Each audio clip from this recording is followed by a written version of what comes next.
Hi అండి, నేను మీ దివ్య. ఈ రోజు రెసిపీ వచ్చేసి కొబ్బరికాయ మామిడికాయ పచ్చడి. ముందుగా ఒక కడాయి తీసుకుని దాంట్లోకి 7 నుంచి 8 పచ్చిమిర్చి తీసుకుని చీల్చుకుని వేసుకోవాలి.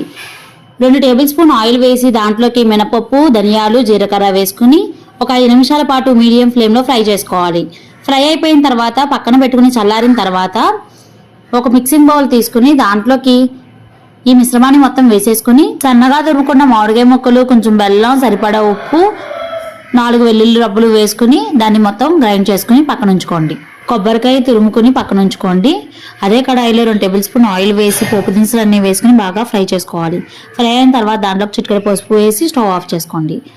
వేరొక పక్కన మిక్స్ చేసుకున్నదంతా ఒక ప్లేట్లోకి తీసుకుని దాంట్లోకి కొబ్బరి తురుము వేసుకుని ఒకసారి కలుపుకోండి. కలుపుకున్న తర్వాత దాంట్లోకి తాలింపు కూడా వేసేసుకుని ఒకసారి మొత్తం కలిసేలా కలుపుకొని సర్వ్ చేసుకోండి. కొబ్బరికాయ మామిడికాయ పచ్చడి రెడీ అయిపోయిందండి. Thank you for watching.